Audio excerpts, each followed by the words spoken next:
Hi folks, this is Kunal from Bumbling Ramblers, and today we're going to try to learn Great Western Trail in the shortest time possible. We'll go through how to play and how to strategize, beginning with the setup. First, the player board. We have 14 different discs covering different spots on our player board. We have the auxiliary actions, we have the movement steps, we have the hand limit, the maximum certificate limit, and a cube for the temporary certificates. You also have 14 different cows that you start with. There are three colors of the two cows: white, green, and black. There are three of each of those colors, so three whites, three greens, three blacks, and you have five gray cows that are worth one each. You also have 12 double-sided buildings. They have a side A and a side B, and you will use the same side across all the players that you'll decide at the beginning of the game. So if you choose side 1A, then it's 1A for everyone. If it's side B for building 2, then it's 2B for everyone as well. Then we have the steps overlay for different player counts. Your player board has a default player count of 4 players. You use this for 3 players, or you use the other side for 2 players. The difference over there is the number of maximum steps that you start with and the toll that you pay for green hands and black hands. All players also start with a random starting objective card, which is a card with a gray back. And then there's money. The first player starts with $6, the second with 7, third 8, and fourth player $9. You also draw cards from your cow deck, shuffled cow deck. The first player gets 4 cards, which is exactly your hand limit. The second player gets 5, third gets 6, and fourth player gets 7 cards. But no matter how many cards you have in your hand, before your turn, you discard back down to your hand limit of 4 cards. Everyone also gets an exchange token to start with, which you can use at any time to draw 2 cards from your deck and then discard 2 cards to cycle through your deck to find better cows. Then you place these 7 buildings on the 7 neutral building spots on the map. Take 7 tiles with the number 1 on their back from the number 1 bag and put them in their appropriate spots. These can be hazards or outlaws. Desert hazards, rockfall hazards, water hazards, or outlaws. Then we put our tiles from the number 2 bag depending on the number of players, first placing the job market token. We fill the job market row by row, but the leftmost column is left empty in a 3-player game, and the leftmost 2 columns are left empty in a 2-player game. We fill until the job market token. So there are 3 workers in the market in a 2-player game, 5 in a 3-player game, and 7 in a 4-player game. The purple workers are builders, the blue ones are cowboys, and the yellow ones are engineers. Don't forget to fill the focus tiles from each bag. There's 2 from each number. Randomly take 5 out of the 9 station master tiles and put them in the station master spots. The rest of the 4 go back into the box. There are also 4 face-up objective cards, which are different from the starting objective cards with the grey backs. To set up the cow market, take 7, 10, or 13 cows for a 2, 3, or 4-player game and sort them by the breeding value on their top left. Keep in mind that the 4 and 5 breeding value cows have different points on them at the bottom, and they should be distinctly visible. Then all players put their trains in Kansas City, but their meeples can start on any location on the map, so you can pick any building that you like to start your first turn with. So what happens on a player turn? You start by making some moves. You move as many steps as you can, depending on what you've unlocked, starting with a maximum of 4. Then you carry out some actions at the location that you land on, and then you draw back up to your hand limit of 4 cards or more if you have unlocked that. Before we talk about the details of the game, let's try to understand what you're trying to do in the game. The way I like to describe it is that Great Western Trail is composed of 4 different mini games. The first one is scoring through your cows, where you're trying to optimize the delivery value of the cows that you get to Kansas City by building and managing a deck of cows. Cowboys help you to do that. The second one is scoring through your buildings. Your builders help you to build these buildings and penalizing other players with your tolls. This means that you're delivering more often than other players or delivering in fewer turns than other players. The third one is scoring stations, where you optimize your delivery size and your frequency of delivery by unlocking discs for movement steps and unlocking discs for your hand limit. So when somebody else is delivering 4 cows, you're delivering 6 cows because you have a greater hand limit. And because you have more steps, you're also getting to Kansas City quicker. This is done by hiring engineers and upgrading stations. The last minigame is a mix of scoring objectives, station masters, and hazards by opportunistically adapting the game according to what's available. What's common across all of these is that money builds the engine. You need money for everything. to hire workers, buy cows, build buildings, upgrade stations, remove hazards. While most of the money comes from delivering cows, there are also auxiliary actions, outlaw bounties, and building actions that can help you to make some extra money. So how do you actually play the game? Your cowboy maple moves a number of steps. 4 is what is allowed at the beginning. Each tile you cross counts as a step. This could be a neutral building, your own building, an opponent's building, an outlaw, or a hazard tile. Every time you cross a hand symbol, you have to pay a toll.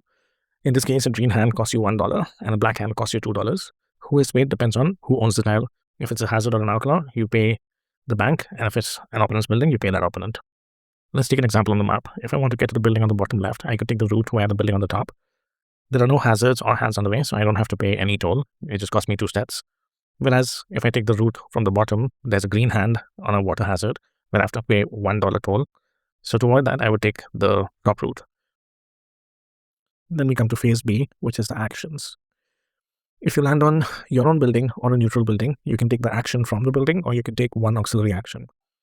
If you land on somebody else's building, a hazard, or an outlaw tile, you can just take one auxiliary action. And when you reach Kansas City, you have to follow the steps 1, 2, 3, 4, 5. So no matter what tile you land on, you always have an option for an auxiliary action, except Kansas City, which is not a tile. Let's talk about what these auxiliary actions are then. The first one is to take $1. Even if you have the other side unlocked, on a tile, you can only take one auxiliary action. So you will only get $1, even if you have both sides unlocked. The second one is to draw 1 card and discard 1 card. The third one is to pay $1, move your engine back 1 space to increase your certificate value. The fourth one is to pay $1 to move your engine forward 1 space. And the last one is to gain $1, move your engine back 1 space, and remove 1 card from your deck. Let's talk about the actions you can take on the different neutral buildings. The first one over here allows you to increase your certificate by 1 or take an objective card. You can take one of the available objective cards, and it will go into your discard pile, eventually come into your hand and clog up your hand, preventing there from being more cows in your hand. One of the ways to get rid of it is to delete the card using the auxiliary action that we just saw. Or there might be a way to put it into your discard pile, but typically you would commit to the objective by placing it in your objective area next to your starting objective card, gaining the benefit on the top left of the objective. There is a negative penalty for not being able to complete that objective. So, for example, this one has 3 points for completing it and minus 2 points for not completing it. So the first action is one of the 2 options, either increase the certificate or take an objective card. You can't do both of them. The second action is to move your engine forward by the number of engineers that you have. At the beginning, I have just 1 engineer. Let's say I have the red train and 1 engineer. So I will move 1 step. Any steps that I move, if there are any trains in my path, I will skip over those trains. So with 1 step over here, I will skip over the yellow train and land straight on step number 2. If I was to move another step, I would also skip over the white train and land straight on step number 4. With another step, I can also move into the station. Only when I do move into the station, exactly at that time, can I also upgrade the station by paying the cost of upgrade over there, which is $2 in this case, and it'll award me 1 point at the end of the game. I do this by placing one of the discs from my player board over here, unlocking one of the abilities on my board. Exactly at this point of time, I can also take the station master tile, for which I would have to give up a worker from my player board. So I take a worker, put it there, take the station master tile instead, and get that benefit. In this case, that's 1 permanent certificate and some points for every couple of hazards I collect. Note that this kind of an action from a building is the only way to move your train. The next building allows us to discard 1 white cow for 2 money or to hire some workers. Hiring workers from the market requires paying the cost on the right of the row. The row with the job market token is not available to hire from, so we can only hire from the first row in this case. You can hire 1 worker for no additional cost, that is for a cost of 6. The second worker costs an additional $2, which means the second worker in this case will cost us $8. So you can hire 1 worker for $6 or 2 workers for $14 in all. When you place the worker on your playboard, you may gain the benefit listed on that space. So that was the second building. Coming to the third building, you can discard 2 identical cows to gain $4, and you can remove a hazard by paying $7, getting the points listed on it for endgame scoring. For example, this hazard over here awards 4 points for removing it. At this fourth building, you can discard a black cow for $2, or you can buy cows from the market. Buying cows needs cowboys, and the more cowboys you have, the cheaper the cows are. You start with 1 cowboy, so using that, you can buy a 3 cow for $6, or you can buy a 4 cow for $12. If I had 2 cowboys instead, I could use them across both of these places, getting a 3 cow for $6 and a 4 cow for $12, paying a total of $18 for 2 different cows. 2 cowboys can also buy me a 3 cow for cheaper for just $3. If I had 2 cowboys, I could also use both of them towards buying a 5 cow for $12. I can also use one of the cowboys, if I'm not using them to buy a cow, to add cows to the cow market if I think there's not enough variety for me. It allows you to add 2 cows from the deck into the cow market. So that's how the cow market works. In the next building, we have the same action as the first building, which is moving the engine forward by as many engineers as you have. You can also take a double auxiliary action. This is a symbol that allows you to do that, and it's only found on buildings. So instead of taking $1 for my auxiliary action, if I have the second side also unlocked, I can take $2 instead. The next building along the route allows me to take an outlaw for gaining its bounty. So this outlaw would give me $1. Or I can move my engine forward 2 steps for $2. I can also take a double auxiliary action here. At the last of the neutral buildings, I can discard a green cow for $2 and I can build a building. Building a building requires builders, and every building tells you how many builders it needs. There are buildings that require just one builder that you already start with. For each builder employed, you need to pay $2. So I could build these one builder buildings for $2 each, and they give me one victory point at the end of the game. There are buildings that require more builders. For example, to build this building, I need 2 builders and $4. There are also buildings that require more builders that you can have in the game. You can only have a maximum of 6 builders in the game. And there are buildings that require, say, 9 builders. You can always upgrade your buildings by using the difference of builders. So, for example, I can upgrade a 4 builder building to a 7 builder building by using 3 builders that I have and paying $6.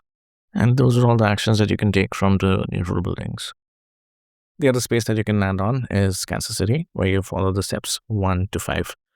In step 1, you take one of the first 2 tiles and place them in the appropriate place, refilling the spot from the bag. You do exactly the same thing for steps 2 and 3.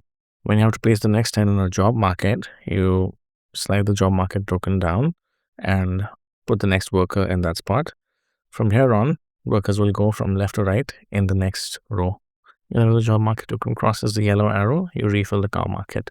So for example, in this 4-player game, if I have 6 cows left in the market, I will refill back up to 13, adding 7 cows from the deck. This happens twice in the game.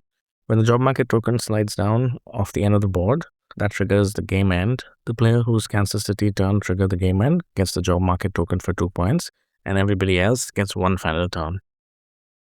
Once you have placed and replenished 1, 2, and 3, you make a delivery. You look at your hand for the number of unique cows that you have. That means cows of unique colors. You add up their values. You add any certificates that you want to add. Don't forget to reduce your certificate when you do that. If I had like 2 certificates over here, I would bring it back down to 0 if I was making a delivery. And that is how much money you get. Let's take, for example, if I have a hand of 4 cards, which looks like this, then I have this cow as a duplicate. It doesn't count towards the unique cows. I have these 5 value cards in total.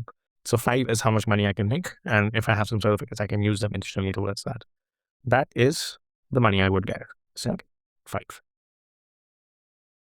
Exactly how much money you have got is how far you can deliver your cows. Because I got 5, I can deliver to Kansas City, Fulton, or St. Louis, but not to Bloomington because Bloomington is at 6. Depending on where my train is, I will have to pay transportation costs. Since I'm delivering to St. Louis, I will put a disc over there. And because my train is ahead of St. Louis, I will not have to pay any transportation costs. If instead I was right, I would have to pay $1 as a transportation cost because there is one red cross between my intended destination, St. Louis, and the train at spot 3. If I was yellow instead, I would still have to pay only $1 because there's still only one red cross between the yellow train and St. Louis. If I intend to deliver to Bloomington, being the red player, I would have to pay $2 because there are 2 red crosses between the red train and Bloomington. When you get deliveries in neighboring cities, you get a reward in between. So if I deliver in St. Louis and Bloomington, I will get an exchange token. In this case, I will get an objective card. You can only deliver to each city once, which means each city can only have one of your discs. The only exceptions are Kansas City and New York, where you can deliver multiple times and you can have multiple discs over there. Some deliveries also give you negative points. If you deliver to St. Louis and Fulton, you get -3 points, but you also get an objective card. And every time you deliver to Kansas City, you get $4, but you also get -6 points. That is Kansas City. Then, after you've done your actions, you replenish your hand up to your hand limit. So your hand limit is 4 to begin with. So you would draw back up to 4 cards. If your draw pile runs out, you reshuffle your discard pile and put it under your draw pile. Then there is scoring. You get 1 point for every $5. You get points for all the buildings that you have built. All the buildings have different points on them. You get points for the deliveries you've made. The neighboring deliveries also give you points from in between them. You get points for all the stations that you have upgraded. You get points for the hazards you've collected. You get points for the cows. The cows all have points on them as well. You get points for station masters. They often have scoring conditions that give you points for every set of conditions. You also get points for the number of workers you've hired. If you have a worker in this column, you get 4 points for each worker in this column. If you've managed to hire this far, then you get another 4 points for the workers in this column as well. You get 3 points for unlocking your final step. So from going from 4 steps to 7 steps, you get 3 additional points for that. And whoever got the job market token triggering the game end gets 2 points.